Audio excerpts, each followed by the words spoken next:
Saludos aquí en Kikosis. Hoy vamos a tener un programa algo loco porque está Jesús Farías con nosotros. Y ya en la introducción estamos gozando bastante en cuanto a las definiciones, de la vida. Jesús Farías está encargado de la cuestión económica, fue ministro y está encargado de la cuestión económica del partido, del PSUV. En estos días el Partido Comunista, que es parte de la historia de tu vida, sacó un comunicado rechazando la intervención de los partidos, de AD, de PJ. ¿Cómo ves tú eso? ¿Te ha equivocado el Partido Comunista o los otros? No, yo creo que hay una percepción que no se corresponde con los hechos.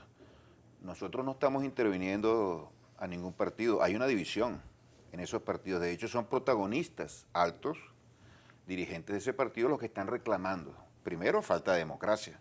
Y ahí viene una primera incoherencia tremenda. Partidos que se arrogan vocerías democráticas y dentro de esos mismos partidos no hacen absolutamente ningún proceso, no llevan a cabo nada que permita evaluar, elegir a su dirigencia. Décadas. Acción Democrática, por ejemplo, tiene décadas sin hacer una elección y otros partidos jamás la han hecho a voluntad popular, primero justicia. Entonces, su misma dirigencia reclama algo que está establecido en las leyes venezolanas. Los partidos políticos tienen que someterse al proceso democrático y eso es lo que ha hecho. ¿Qué hace el Tribunal Supremo de Justicia? Bueno, alguien tiene o alguna instancia tiene que ir esos sectores que están inconformes precisamente para que se restablezca la ley y eso es lo que se ha hecho. Pero tú crees que la gente pone a Brito y a Borges, ¿quién es el propietario de Primera Justicia? Nunca la gente va a decir que es Brito. Y ese es el problema, porque tú lo ves como un propietario. Y no, lo digo de manera no, pero eso lo ven los otros. Pues. Sarcástica. Tú lo expresas de esa manera, pero los otros lo ven así. No, son los propietarios. Es decir, para la eternidad ellos tienen que ser los dirigentes.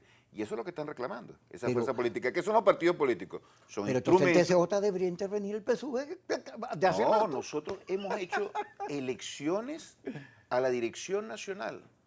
Por lo menos 4 en los 4 congresos que hemos tenido. Y una dirección nacional que se eligió a través del voto directo. Entonces, el Partido Socialista Unido de Venezuela desarrolla y practica una democracia realmente muy importante. A ver, ¿qué es la democracia? Para ver si los conceptos son los mismos, porque a veces uno dice una cosa y resulta que no son los mismos. ¿Qué es la democracia ahí? Bueno, para nosotros es participación, en primer lugar.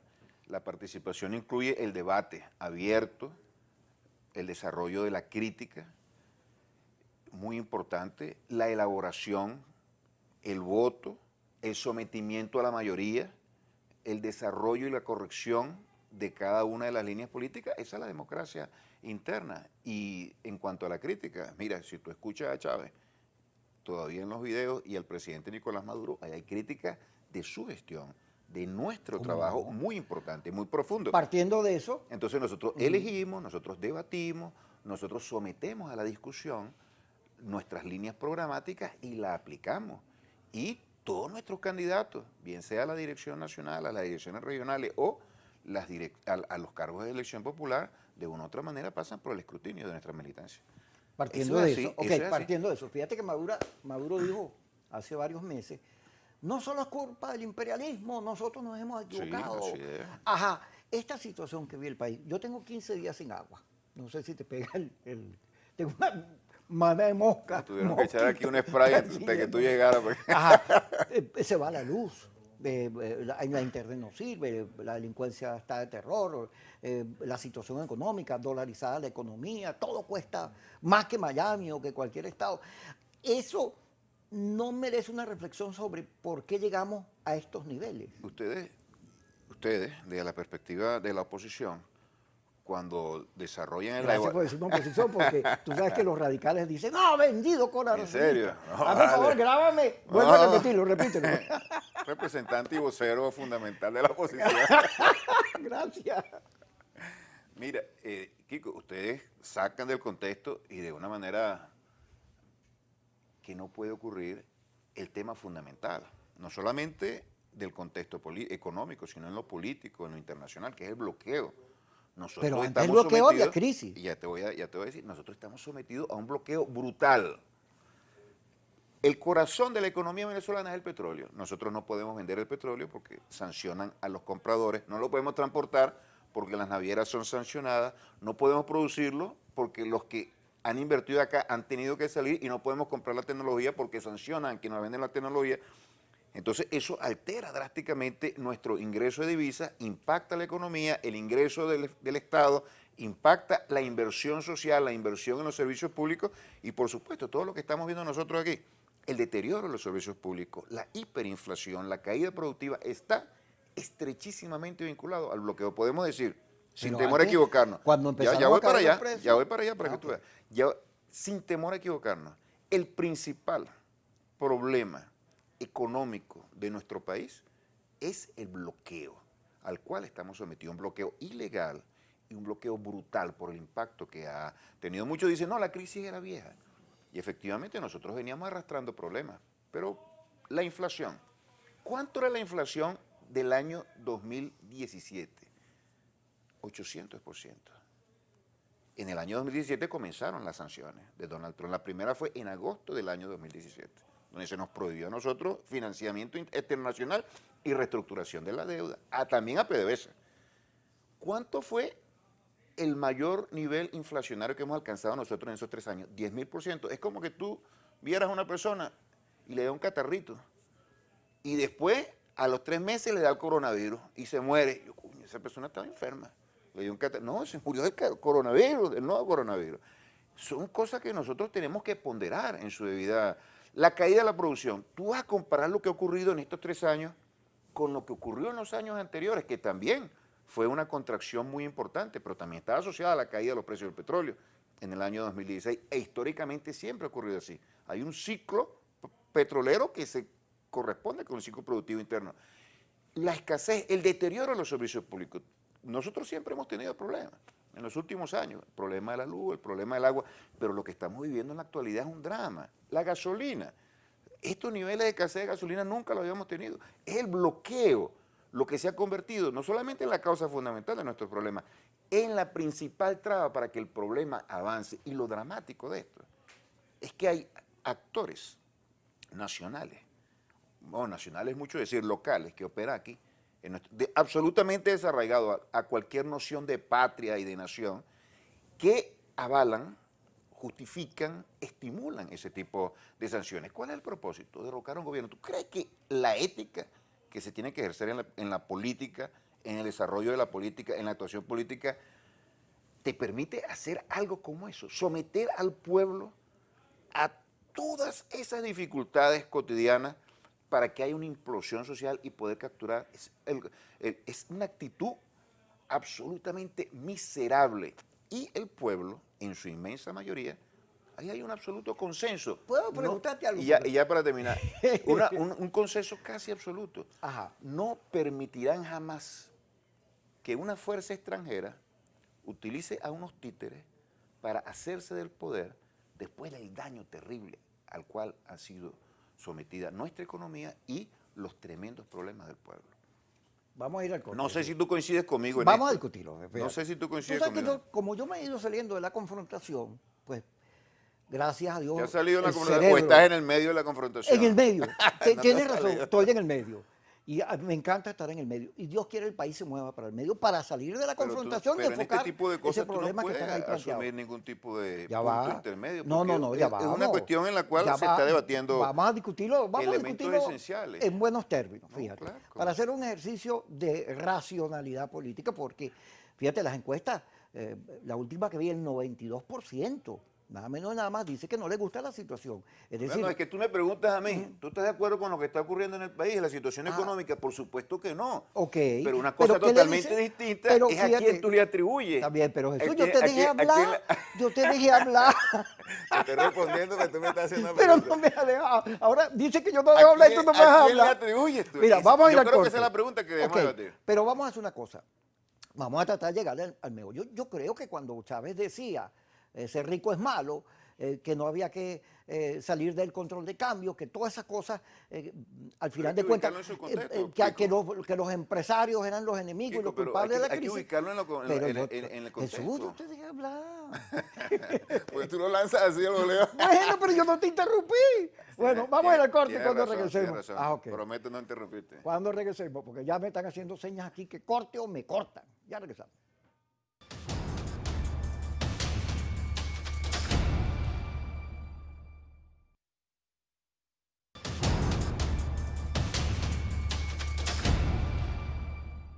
Eso, fíjate, hay unos problemas de conceptos allí.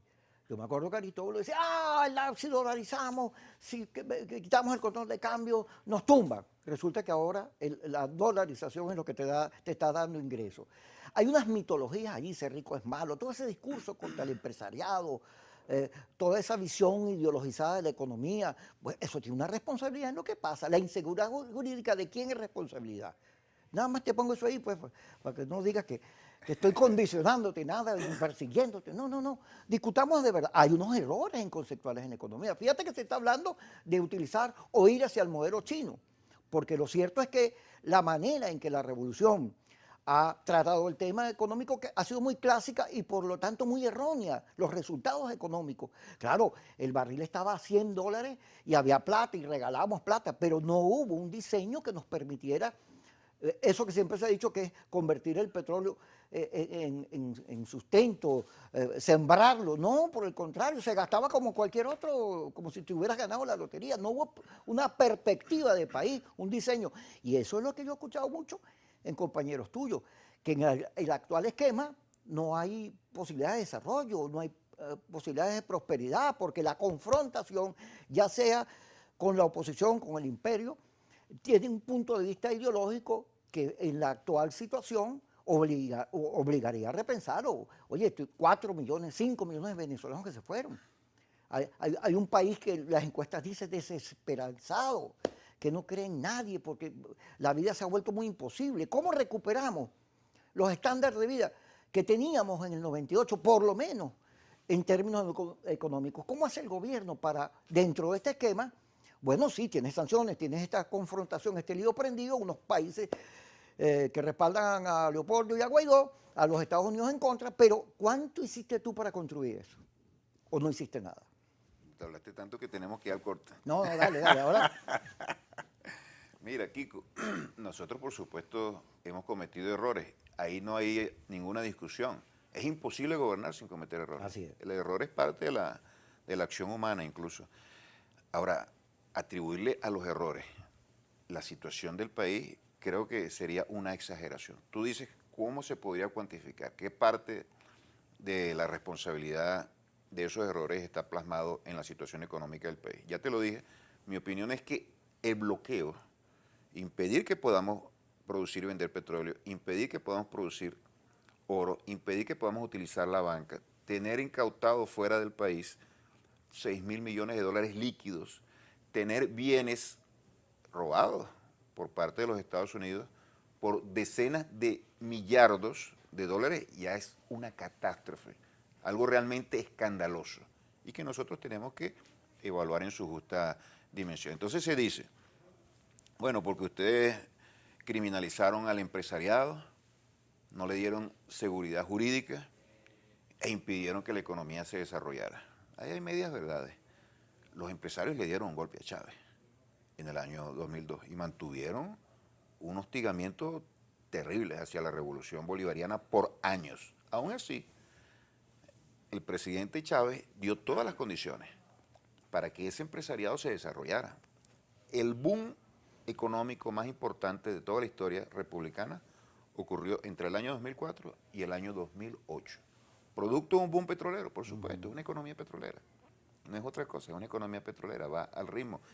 ¿Quiénes se beneficiaron de eso? La población, pero también los empresarios. Y los empresarios muchas veces lo hicieron a través de acciones ilícitas. Bueno, evadieron los controles cambiarios y convirtieron ese control cambiario en una mina. No para invertir, sino para sacar recursos. Nosotros tenemos responsabilidad en eso, porque éramos quienes administrábamos ese control cambiario. Pero lo que te quiero decir es que no solamente el gobierno, los empresarios no solamente actuaron políticamente contra el gobierno utilizando su poder económico, sino que utilizando su poder económico se enriquecieron grotescamente y sin dejar absolutamente nada para la inversión y el desarrollo del país. ¿Tú sabes qué porcentaje de la economía está en manos del sector privado? El 70%. Cuando Carlos Andrés Pérez, en su primer gobierno, el sector público era más grande que en estos años de la revolución. Entonces, hay mitos, ¿no? El Estado lo ha expropiado todo, los empresarios nunca han tenido nada, hay inseguridad jurídica. Yo pregunto, ¿en estos momentos hay inseguridad jurídica? En estos momentos hay posibilidades de invertir, pero ¿Y ¿por lo qué que no se pasó con invierten? Composa y la Polar? ¿Ah? Lo que pasó con Composa y la Polar, que se les metieron hasta en el sistema Mira, digital y para controlar la productividad de la Polar. yo creo que nosotros debemos diferenciar entre acciones muy particulares y su alcance. Eso no impidió que la Polar siguiera trabajando, siguiera una acción particular y momentánea a lo que está ocurriendo en el país. No es la acción de los entes públicos, la supuesta intimidación, la violación supuesta de las leyes, lo que impide que los empresarios inviertan acá. Lo que ¿Y impide que los empresarios... ¿Y las expropiaciones no te parecen a ti que fueron A eso me un refiero. error? Fíjate, tú hablas de las expropiaciones y muchos han dicho, no, el Estado se apropió de todo. Ya te lo dije, el Estado no pasa de 30% de, toda de posicionarse en el 30% de toda la riqueza del país, incluyendo el petróleo, que es la gran fuente de recursos no solamente del Estado, sino también del país. ¿Qué fue lo que se expropió aquí? Básicamente tierras, muchas de ellas ociosas. Algunas eran fincas productivas y nosotros cometimos el error de expropiarlas y no ponerlas a producir. No se garantizó. Y te lo digo francamente, Está eso ha bien. ocurrido. Eso ha ocurrido. Eso ha ocurrido. Ahora, no se le puede decir que por las expropiaciones aquí no tenemos un sector agrícola Ahora, sólido, porque pero no jamás, influye en inseguridad jurídica que tú metas dólares, generes una empresa y por cualquier cosa te las quiten. jamás ha habido aquí un desarrollo agrícola en este país, jamás. Bueno, pero había portuguesa, los estados, había Bueno, unos pero estados que producían arroz, digo un vegetales, sector carne, agrícola que leche, soporte la demanda y las necesidades del país jamás. Esto ha sido siempre una economía importador. de puertos, exactamente, una agricultura de puertos. Siempre ha sido así. Hubo un momento en que se produjeron auge y también hay producciones importantes en algunos rubros, pero eso no le da el sustento que debería tener la agricultura. Eso ha sido estructural en nuestra historia. Ahora se le quiere atribuir al presidente Nicolás Maduro y al presidente Chávez el hecho de no haber avanzado en ese sentido. Me parece una distorsión tremenda de lo que está ocurriendo. Hay diferencias entre el proyecto bolivariano y lo que están pensando los empresarios. Yo fui ministro 1 año y medio y ahí funcionó un diálogo sistemático de altísimo nivel con los empresarios. Hasta la Polar estaba presente en reuniones semanales donde se planteaban problemas y soluciones. Se consultaba a los empresarios. ¿Cómo ven ustedes? No vamos a entregar el gobierno a los empresarios. Ahora los escuchamos y buscamos las condiciones para que ellos se sientan cómodos y puedan invertir. Y de hecho, en estos momentos hay inversiones de parte del sector privado, incluso están trayendo sus divisas en función de su negocio. Correcto, en función de su negocio. ¿Cuál es el drama nuestro? Que la economía la sustentaba el Estado y de manera deliberada el gobierno norteamericano aplica sanciones ilegales para bloquear el país y derrotarlo. El que no crea todavía en esa realidad puede leer los relatos poéticos de John Bolton y ver la forma absolutamente descarada cómo coincidimos, se pero da tenemos el que ir al corte, intervencionismo. Jesús. Pero fíjate, cuando tú señalas, oye, yo no quiero a los americanos, hay gente que te dice, bueno, y los chinos, y los rusos, y los turcos, y no sé quién que están metidos en Venezuela, y que hacen lo mismo. Entonces, ¿por qué si unos sí y unos no? Cuando regresemos me Eso es responde como esa comparar una novia de 18 años, bonita, del Miss Venezuela, con una viejita de 90 años. pregunta. Pero la sabiduría de la viejita de 90 años también sirve.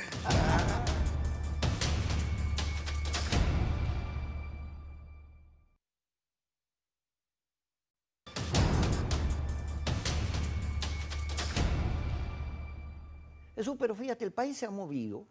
Si tú le No, metes... lo de China, que Ah, lo vamos a dejaste ir... ahí. Qué ok. interesante eso, porque Bueno, vamos a lo de China. Fíjate, China, el Rusia. socialismo chino es altamente productivo. El ruso ni de broma le llega a los niveles que tiene China. China está compitiendo con los Estados Unidos hoy, la potencia económica del mundo. Y tiene que ver con que en términos económicos hay una comprensión de cómo se mueve el mercado. Yo recuerdo una vez que Carlos Genatio me dijo, en el viaje que Chávez hizo a China, que Chávez le dijo, no, primero habló de Mao Zedong, cuando allí tú sabes que Mao ya no tenía nada que ver. Pero luego, cuando le respondieron, el primer ministro chino le dijo, mira, pero es que nosotros hemos estudiado el capitalismo. Hemos estudiado capitalismo, capitalismo siempre se les genera, siempre hace y sobrevive, y por eso nosotros aplicamos de lo capitalista. Mi hijo estuvo en China y me decía que en Shanghái tú llegabas y era como comprar en un mercado. Subasta, pues, unos términos de economía, pues, muy liberales. Sin embargo, ni siquiera nosotros hemos aplicado, hemos llegado allá. Hoy se habla de que ese pudiera ser una de las soluciones para producir prosperidad. Es verdad, vámonos al modelo chino. ¿Cómo hacemos para una economía asediada por el bloqueo, improductiva, acostumbrada a depender del petróleo? El petróleo ahorita no vale nada, lo valdrá en algún momento, se habla de que se recuperará, pero en este momento que estamos en crisis está muy bajo. ¿Cómo hacemos? ¿Cuál es el planteamiento del gobierno para sacar al país de la crisis económica? Mira, qué bueno que planteaste eso porque quedó un tema pendiente. Tú decías que la crisis venía de antes. ¿Tú sabes cuánto se producía en petróleo cuando iniciaron las sanciones? Nosotros producíamos 2 millones de barriles diarios, de acuerdo a las cifras de la OPEP, que difieren en algunos casos. Sí, eso es polémico. 1.900.000, lo puedes ver, agosto del 2017. Nosotros llegamos a producir 200.000 barriles diarios, producto de las sanciones antes de la pandemia. Terribles. Entonces yo te quiero decir, una economía que recibe el 96% de su divisa para financiar las importaciones que son vitales en este país, tú le cierras, tú la estrangulas, le aprietas ese torniquete, por supuesto que la economía se detiene con sus tremendos impactos sociales. Ahora, eso como elemento. Y nosotros tenemos que transformarla. Uno de los planteamientos fundamentales de la revolución bolivariana es la transformación económica. Yo podría decir que hemos subestimado, al menos yo, la capacidad de la revolución para transformar algo tan complejo como la economía. Pensábamos, o yo pensaba que era mucho más fácil, mucho más sencilla, y no es así. Y no es así. Es difícil y complejo por la cantidad de factores que intervienen. ¿Qué hay en China? En China ellos hablan del socialismo de mercado o del mercado socialista y de una transición larga al socialismo. Ellos no están hablando de socialismo, ellos hablan de una transición histórica muy larga al socialismo y yo creo que lo debemos ver así. Que los chinos tienen paciencia. Tienen planes de 50 y 100 años, nosotros tenemos de 50 meses, si acaso, 50 días. Y yo creo que tenemos que hacer así, una economía mixta, donde el Estado desarrolle el papel de tutorear y dirigir la economía con el patrimonio fundamental que es el petróleo y la fuente de riqueza que podamos manejar, una economía privada que se fundamente en la inversión y sea menos parasitaria que lo que fue históricamente. Eso también hay que verlo, Kiko. El resultado de esta economía es lo que construyó el sector privado, donde los trabajadores juegan un protagonismo fundamental, yo creo, ciegamente en el rol de los trabajadores, en la sociedad, dirigiendo la sociedad. Esa es la esencia fundamental del socialismo. Y una fuerza política con una visión de patria, un concepto de soberanía, una sensibilidad social muy importante, un modelo de justicia social como el Partido Socialista Unido de Venezuela gobernando el país. ¿Qué es lo que tenemos en China? El Partido Comunista al frente de una estructura tan poderosa como el Estado, direccionando todo ese proceso. Ellos tienen sus particularidades y nosotros tendremos las nuestras. Y nosotros no vamos a copiar un modelo, nosotros vamos a tomar de modelos existentes lo más importante y lo más efectivo, lo más eficiente. El modelo soviético también tenemos que aprender de allí. Los soviéticos se industrializaron en 10 años, algo que le tomó décadas al capitalismo. Y bueno, derrotaron a los nazis y desarrollaron un modelo social tremendamente inclusivo, que generó bienestar a sectores Yo vivía en un país socialista, eso no me lo estoy contando nada, yo vivía en un país socialista, y allá habían problemas tremendos. Uno de los problemas fundamentales era que el modelo social no descansaba sobre la economía, era muy pesado para la economía. Entonces, desarrollar la fuerza productiva es una tarea. Pero tú sabes por qué se instauró el modelo de estado de bienestar en el campo capitalista, en los países capitalistas, para hacerle contrapeso al modelo socialista. En la Gran Depresión del año 29, esa economía se desplomó con un elevadísimo nivel de desempleo, de pauperación, pobreza, miseria.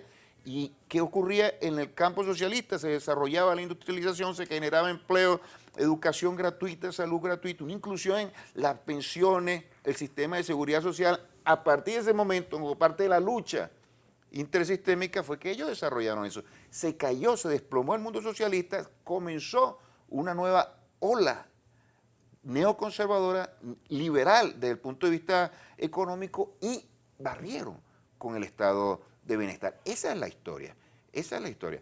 Nosotros vamos a un modelo venezolano donde esté la justicia social como bandera fundamental, sustentada en el desarrollo sólido de una economía diversificada, desarrollo de las fuerzas productivas, donde haya democracia participativa. Y a propósito de la democracia, aquí tenemos un elemento fundamental, unas elecciones a la Asamblea Nacional, unas elecciones donde nosotros estamos... Ya va, antes de meternos para allá. Pero es nada más un brinquito, pero no lo voy a analizar No, a está profundidad, bien.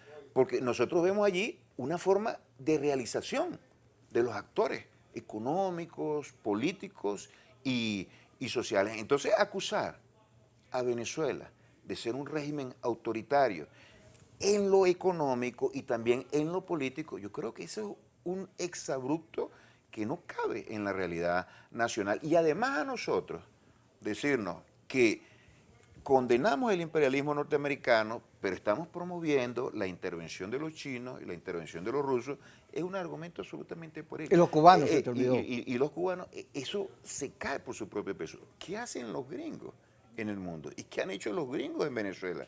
¿Y cuál es la historia?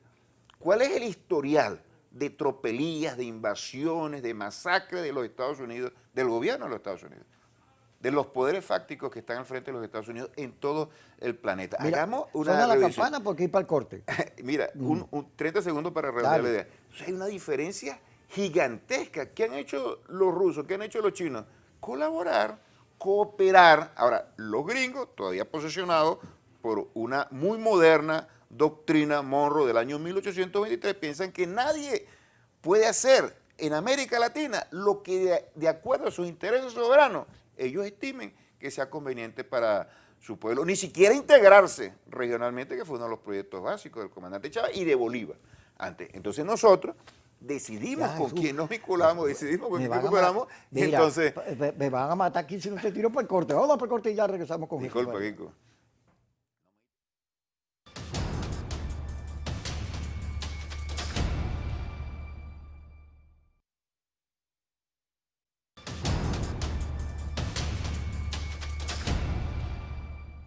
Vamos, Jesús. Fíjate, Cusano, la dirigencia de Fede Cámara, los que han venido aquí, el presidente de Concecomercio, de Conindustria, todos hablan de un cambio en su visión económica. Dicen, la gente es más importante, tenemos que ver cómo recuperamos los niveles de productividad cuando salgamos de la pandemia. Fede Cámara tiene un discurso, oye, muy centrado. Se ve que hay una asimilación de todo lo que ha sido las experiencias durante todos estos años y tiene una actitud contraria a las sanciones. Están hablando, oye, de buscarle salida a la crisis con mayor productividad, pero pensando en la gente. No es la misma Fede Cámara. Bueno, yo creo que Fede Cámara se ha debilitado tremendamente por los errores catastróficos que cometió, pero he observado que hay algunos elementos interesantes. Reconoce, como tú dices, Totalmente distinto. reconocen incluso, como tú dices, las realidades de una manera mucho más concreta. Pero a veces entonces insisten con algo que se ha convertido como una muletilla. No, los controles nos ahogan. ¿Qué controles? ¿Será el control de cambio? ¿O los controles, No, o los lo controles? que señalan los empresarios es la falta de comprensión del tema económico y del apoyo y de la búsqueda de soluciones frente al gobierno, que sigue siendo rígida su visión. Mira, los ministros de nuestro gobierno tienen un contacto permanente, y no de ahora. Te digo que cuando nosotros estábamos en el ministerio, era de comercio exterior e inversión extranjera. Era contacto sistemático, puertas abiertas con los empresarios. Te repito, no era para darle el gobierno y entregarle la toma de decisiones o subordinarnos a ellos, era para escucharlos, porque entendemos que son actores. Yo creo que siempre hay como una exageración o una justificación a problemas que quizás han señalado, pero no lo ponen en el centro del debate como debe ser. Yo celebro que algunos empresarios condenen el bloqueo, que lo condenen, pero creo que esa condena obedece en parte a que lo está golpeando a ellos también, y más que a la identificación de un problema nacional, donde todos nos tengamos que unir. Ojalá esté equivocado y ellos hayan reconocido eso. Sería algo maravilloso. Pero te voy a decir una cosa, los actores privados también están siendo afectados por el bloqueo, porque cuando la economía cae, producto del déficit o la escasez de divisas, los afecta a ellos.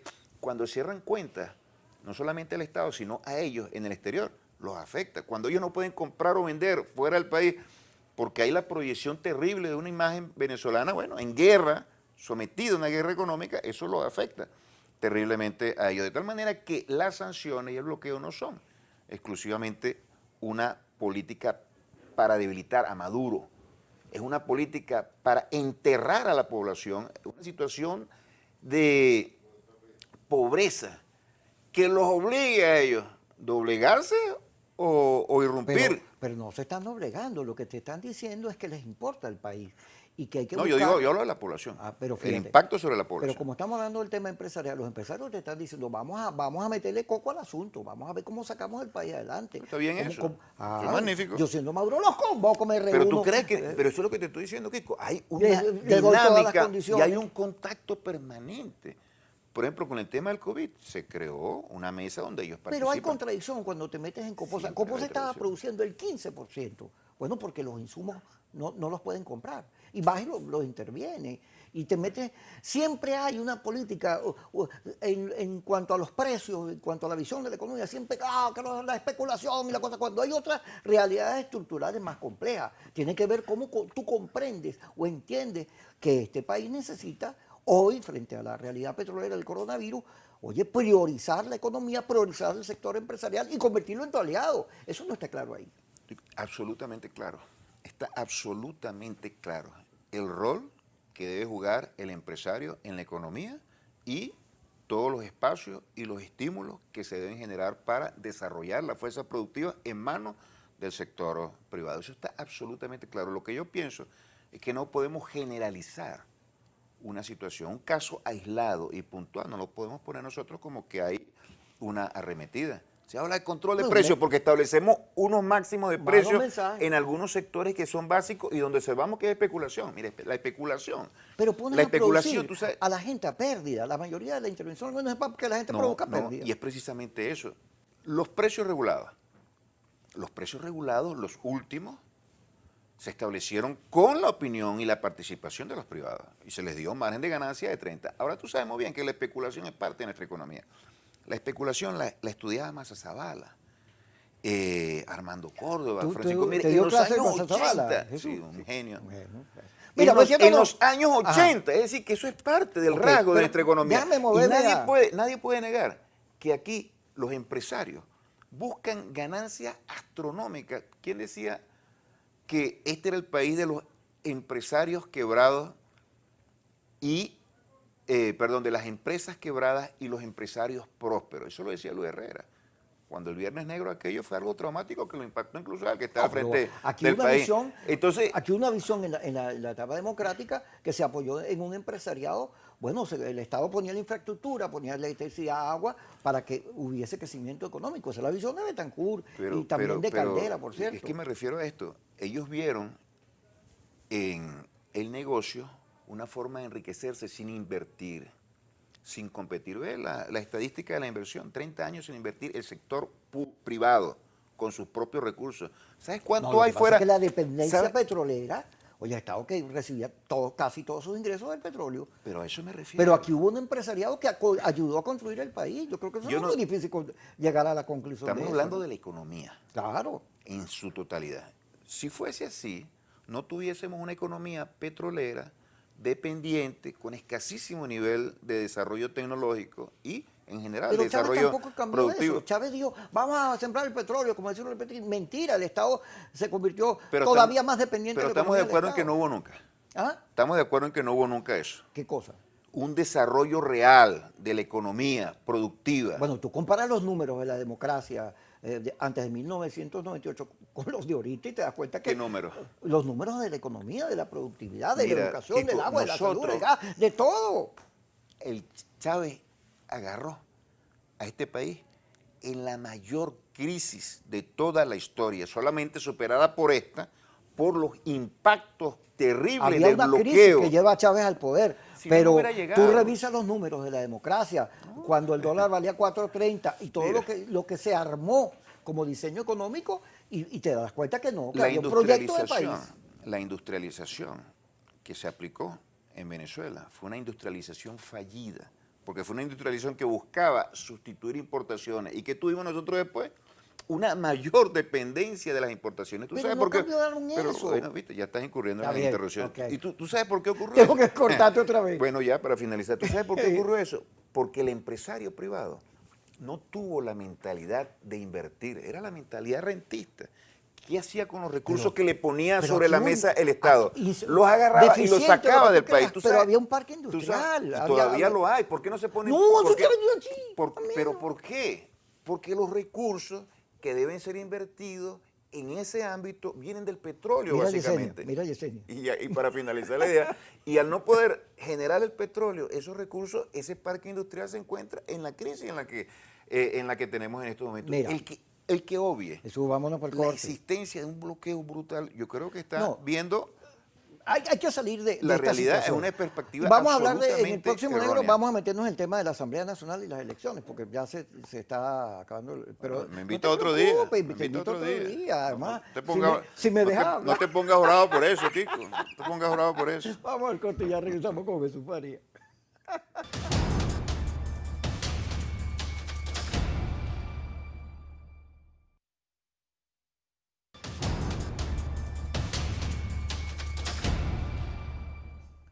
Ajá. Este es el último. Sí. Fíjate, y eso que no me dejas de hablar. Las elecciones que vienen, fíjate, las encuestas están diciendo que la gente poco quiere votar, pero no por las razones de la abstención, el bloqueo, el imperialismo, lo que sea. No, es por frustración. Hay rechazo a los políticos, a unos y a otros, porque no le cumplen, porque la gente vive muy mal. Y además quiere garantías de que su voto valga. Y para que el voto valga, tiene que hacer, sobre todo, observación internacional. Tendría que venir la Unión Europea, la OEA, alguien que verifique que el proceso es limpio. Te lo pongo ahí nada más porque nos queda poquito tiempo. Mira, Me des tu tú visión. sabes que esas encuestas que tienes tú como base para tus apreciaciones se han equivocado mucho.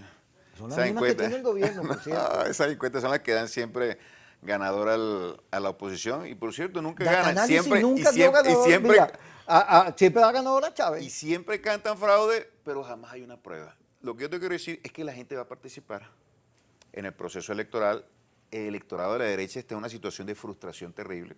No, Porque oye, lo han guiado. 60% sacó Chávez una vez cuando Manuel Rosales. No, más y de ahora, 60. Más de 60. Y ahorita, donde hay más deserciones en el chavismo, No, por eso en te el digo. madurismo. Usted El siga pueblo cre- siente. Yo no te voy a disuadir a ti que Dale, creas pues. en tus encuestas porque siempre escriben ellos y por eso siempre se equivocan. Dale, pues. Por eso siempre se han equivocado. Nosotros creemos en la calle y en las elecciones. Y las elecciones van a decir quién va a ganar. Pero el hecho de que se produzcan elecciones es algo muy importante para el país. Porque es un espacio para el debate democrático, para el encuentro y para la unidad de todas las fuerzas políticas en función de la paz, de la democracia y que el país pueda salir de esta situación terrible del bloqueo. Esto va a ayudar a esas cosas y también a mostrarle al mundo que los venezolanos están en capacidad de solucionar nuestros problemas y no tienen que venir los bombardeos, las intervenciones militares humanitarias, muy humanitarias, que practican los gringos, con millones de muertos,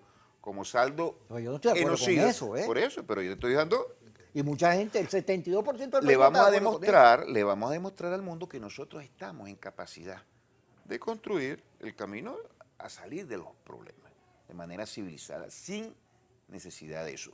Y eso va a ser un golpe terrible para quienes han dirigido a la oposición. Entonces la oposición, dividida o en conjunto, está en una falsa, en una encrucijada. Si participamos, perdemos. Van a perder las elecciones.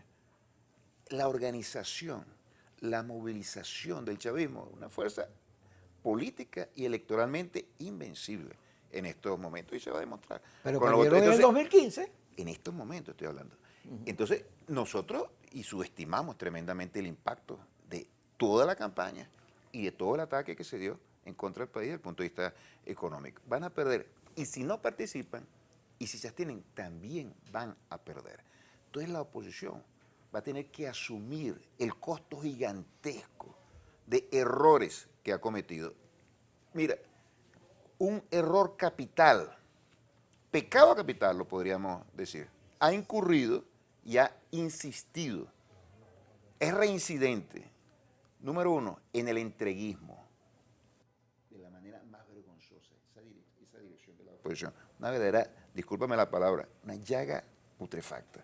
El entreguismo. Entregar la soberanía del país a una potencia extranjera. Y ese afán insurreccional que le han insuflado precisamente y han fracasado y seguirán fracasando. Y recientemente se generó toda una algarabía porque el ministro Padrino López ha dicho que ellos jamás volverían a gobernar. Y no es porque lo diga Padrino López, o no es porque lo diga la Fuerza Armada y su vocero fundamental, es porque el pueblo... La Fuerza Armada decir eso. Por supuesto que sí. Constitucionalmente está violando la Por supuesto Constitución. que sí. No lo es. Porque no es sencillamente una diatriba política, es el vocero del Departamento de Estado, de la CIA, de Donald Trump, del gobierno norteamericano, como a nadie le cabe la menor duda, incluso ellos ya lo dicen de la manera más abierta y descarada, tratando de tumbar al gobierno con intervenciones militares, con bloqueos económicos, con injerencia de mercenarios en este país,